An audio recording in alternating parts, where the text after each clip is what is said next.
आपको सीधा गोरखपुर लेकर चलते हैं, सुनवाते हैं सीएम योगी को। उत्तर प्रदेश विधानसभा के माननीय अध्यक्ष और आज के समारोह के मुख्य वक्ता के रूप में जिनका उद्बोधन आप सबको प्राप्त हुआ है, माननीय श्री सतीश महाना जी, महाराणा प्रताप शिक्षा परिषद के अध्यक्ष, पूर्व कुलपति प्रोफेसर उदय प्रताप सिंह जी, मंच पर उपस्थित दीनदयाल उपाध्याय गोरखपुर विश्वविद्यालय के कुलपति प्रोफेसर पूनम टंडन जी, सिद्धार्थ विश्वविद्यालय कपिलवस्तु सिद्धार्थनगर के कुलपति प्रोफेसर हरिबहादुर श्रीवास्तव जी, महायोगी गोरखनाथ विश्वविद्यालय के कुलपति major general doctor Atul Vajpayee ji, मंच पर उपस्थित हमारे माननीय जनप्रतिनिधिगण, महाराणा प्रताप शिक्षा परिषद के सम्मानित पदाधिकारीगण, महाराणा प्रताप शिक्षा परिषद से संबद्ध विभिन्न शिक्षण प्रशिक्षण संस्थाओं से जुड़े हुए सभी प्रधानाचार्य, प्राचार्य, प्रभारीगण, शिक्षकगण, अभिभावकगण और प्यारे बच्चों, 4 दिसंबर से 10 दिसंबर तक संस्थापक सप्ताह समारोह का यह आयोजन होता है। आज मुख्य महोत्सव है। इस अवसर पर हम लोगों के आग्रह पर, हम लोगों के अनुरोध पर इस समारोह में मुख्य अतिथि के रूप में आज इस समारोह को अपना मार्गदर्शन प्रदान किया और उनका सानिध्य जिनका प्राप्त हो रहा है, राज्यसभा के माननीय उपसभापति और जिन्होंने लेखनी को अपने जीवन का एक हिस्सा बना करके वे निरंतर इस क्षेत्र में कार्य करते रहे और आज एक राजनेता के रूप में देश की विधायिका के सर्वोच्च सदन राज्यसभा, जिसे अपर हाउस भी कहते हैं, कि उपसभापति के रूप में कुशलतापूर्वक अपने दायित्वों का निर्वहन कर रहे हैं, लेकिन साथ ही साथ लेखनी के अपने कार्यों से आप भी निरंतर रत रहते हुए कार्य करते हुए समाज को और नई पीढ़ी को भी मार्गदर्शन प्रदान कर रहे हैं। आज आपका सानिध्य और मार्गदर्शन महाराणा प्रताप शिक्षा परिषद और उससे संबद्ध संस्थाओं को प्राप्त हुआ है।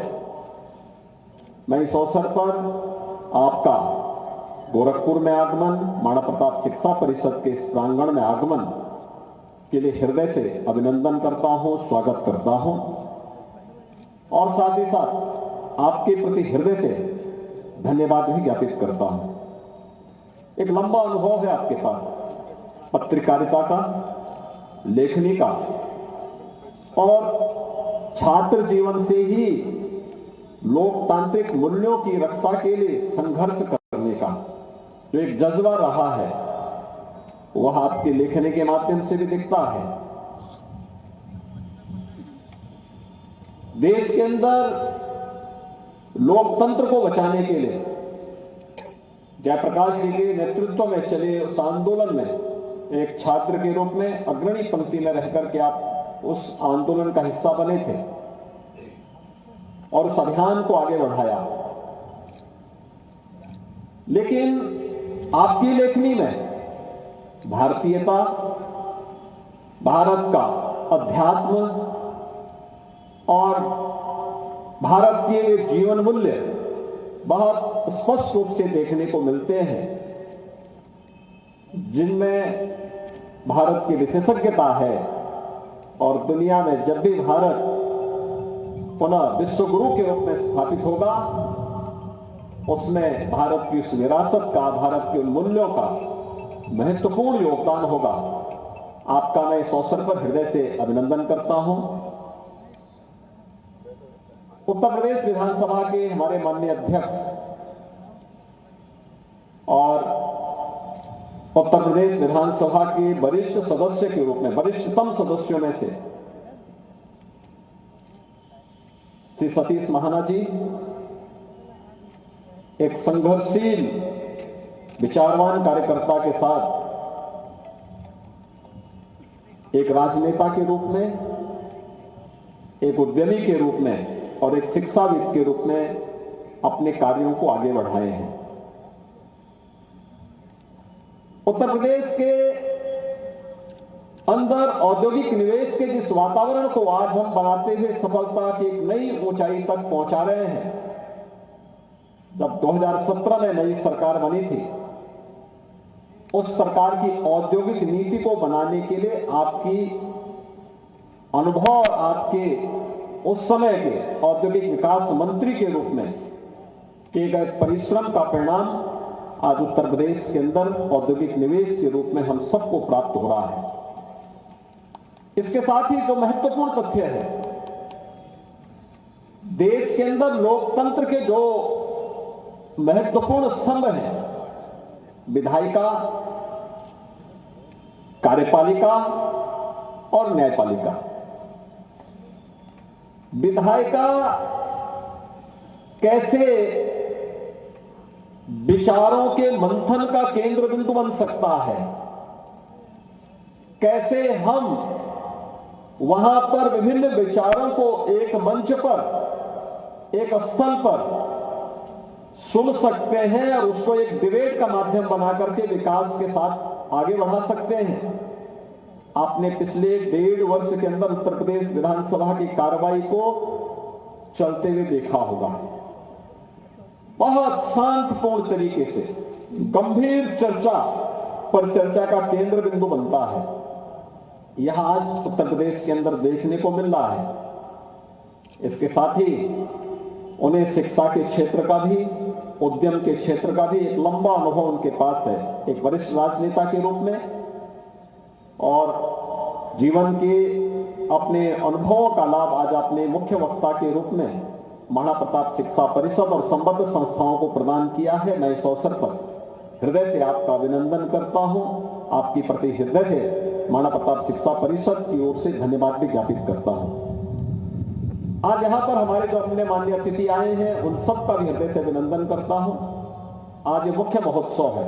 मुझे प्रसन्नता है कि पिछले एक सप्ताह के अंदर जो विभिन्न प्रकार की प्रतियोगिताएं हुई हैं, बहुत शांतिपूर्ण तरीके से वे सभी कार्यक्रम यहां पर संपन्न हुए और आज जो भी उन सभी प्रतियोगिताओं में विजेता हैं, उन सभी को आज यहां पे पुरस्कार वितरण हमारे मुख्य अतिथि और मुख्य वक्ता के करकमलों से प्रदान किया जाएगा। हम सबको इस बारे में ध्यान रखना होगा। महाराणा प्रताप शिक्षा परिषद, इसकी स्थापना सन 1932 में योग पुरुष ब्रह्मलीन महंत दिग्विजय नाथ जी महाराज ने किया था। 1932, याद करिए, आज से 91 वर्ष पहले जब देश गुलाम था और गुलामी के उस कालखंड में बहुत सारे लोग निराश थे, हताश से, पता नहीं क्या होगा, लेकिन तब भी एक संत के मन में एक उत्साह और उमंग था कि नहीं, ये गुलामी बहुत अधिक दिनों तक नहीं चल सकती है, यह देश आजाद होगा। यही संकल्प होता है और एक संकल्प था कि देश आजाद होगा और बहुत शीघ्र आजाद होगा। तो आजाद भारत में कैसे नागरिक हमें देने हैं, इसका केंद्र बिंदु हमारे शिक्षण संस्थान बन सके, इसके लिए उन्होंने महाराणा प्रताप शिक्षा परिषद की स्थापना की। महाराणा प्रताप शिक्षा परिषद आज 4 दर्जन से अधिक शिक्षण प्रशिक्षण संस्थाओं का संचालन करते हुए निरंतर शिक्षा के क्षेत्र में, प्रशिक्षण के क्षेत्र में, जीवन के सेवा के विभिन्न प्रकल्पों के साथ आगे बढ़ने का कार्य कर रही है। हम लोग बार बार इस बात को कहते हैं, शिक्षा वास्तव में केवल पुस्तकीय ज्ञान नहीं है। आपको शिक्षित बना सकती है, सर्टिफिकेट दे सकती है, डिप्लोमा दे सकती है, डिग्री दे सकती है, लेकिन जब तक ये शिक्षण संस्थान जिनके लिए स्थापित किए गए हैं, जिनके बीच में स्थापित किए गए हैं, जब तक उनके बीच में हमारा सीधा संवाद नहीं होगा, जब तक समाज की जानकारी, देश की जानकारी, वहां की सामाजिक, वहां की भौगोलिक, वहां की विभिन्न प्रकार की जानकारियों को जब तक हम लोग अपने साथ जोड़ करके नहीं देखेंगे, वह अनुभव जो है वही अनुभव वास्तविक ज्ञानवान है, ज्ञानवान बनाएंगे। शिक्षित बनना ये शिक्षण संस्थानों का काम है, लेकिन शिक्षित होने के साथ साथ ज्ञानवान भी आप बन सकें, यह आपके लिए उससे भी महत्वपूर्ण होगा और वह आपको जीवन के किसी भी संग्राम में विजेता बनने के लिए निरंतर प्रेरित करेगा। इसकी शुरुआत होती है कृतज्ञता से। 1932 में जब इस शिक्षण संस्थान की स्थापना महंत दिग्विजयनाथ जी महाराज ने की थी, उसके पीछे का हेतु क्या था? उनके शिक्षा के जो गुरु थे, उन्हें एक स्कूल में वे शिक्षक थे, लेकिन आजादी के आंदोलन के साथ जुड़े होने के कारण उस समय ब्रिटिश गवर्नमेंट ने उन्हें सेवा से मुक्त कर दिया। अब अपने गुरु के लिए एक योगी, एक सन्यासी, एक साधु एक स्कूल खोलता है और फिर उनके सम्मान के लिए जो स्कूल खोला गया था वो आज महाराणा प्रताप इंटर कॉलेज के रूप में और उससे साथ साथ शिक्षा परिषद के द्वारा संचालित लगभग 4 दर्जन से ऊपर की शिक्षण प्रशिक्षण संस्थाएं उसका उदाहरण बनी हुई है। यानी गुरु के प्रति एक शिष्य का कृतज्ञता ज्ञापन किस रूप में कि अगर गुरु के ऊपर उनको इसलिए अपने स्कूल से और नौकरी से हाथ धोना पड़ा क्योंकि उन्होंने देश की आजादी के इस राष्ट्र यज्ञ में अपना योगदान दिया है, तो विदेशी हुकूमत उसे नौकरी से वंचित कर देगी।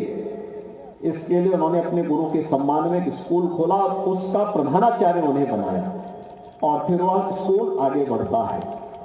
याद रखना, जीवन में कृतज्ञता ज्ञापित करने का भाव हमारे मन में सदैव बने रहना चाहिए। ये कृतज्ञता का भाव अगर हमारे मन में है तो यह हमें सदैव सकारात्मक ऊर्जा से भरपूर करके आगे बढ़ने के लिए प्रेरित करेंगे। लेकिन साथ साथ परिश्रम और पुरुषार्थ का कोई भी विकल्प नहीं हो सकता है। खूब परिश्रम करना, जिस कार्य को आपको करने के लिए दिया जाए, एक समय सीमा के अंदर उसको करते हुए हम आगे बढ़ेंगे। और याद रखना, दिनकर की पंक्तियां हमें सदैव याद रखनी चाहिए जिन्होंने कही थी, यानी बहुत छोटी सी पंक्तियां हैं जिसमें दिनकर बहुत अच्छे शब्दों में इन बातों को कहते हैं। वसुधा का नेता कौन हुआ, भूखंड विजेता कौन हुआ, नौ धर्म प्रणेता कौन हुआ, जिसने न कभी आराम किया और विघ्नों में रहकर काम किया। याद रखना, विपरीत परिस्थितियों में भी धैर्य खोए रखकर निरंतर अपने लक्ष्यों की ओर बढ़ते हुए हमें सफलता की नई ऊंचाइयों को प्राप्त करना है। मुझे प्रसन्नता है, महाराणा प्रताप शिक्षा परिषद के मुख्य महोत्सव में आज जो विजेता छात्र छात्राएं हैं और संस्थाएं हैं उनको यहां पर आज सम्मानित किया जाएगा। मैं इस अवसर पर सभी विजेता छात्र छात्राओं को, संस्थाओं को और उससे जुड़े हुए जितने भी उनके प्रधानाचार्य हैं, शिक्षक हैं, कर्मचारी हैं, उन सबको भी हृदय से बधाई देता हूं, अपनी शुभकामनाएं देता हूं, विश्वास व्यक्त करता हूं कि अन्य शिक्षण प्रशिक्षण संस्थाएं भी, अन्य छात्र छात्राएं भी उससे प्रेरित होकर के और भी मेहनत के साथ आगे बढ़ेंगे। आप सबके प्रति मेरी शुभकामनाएं। धन्यवाद। जय हिंद।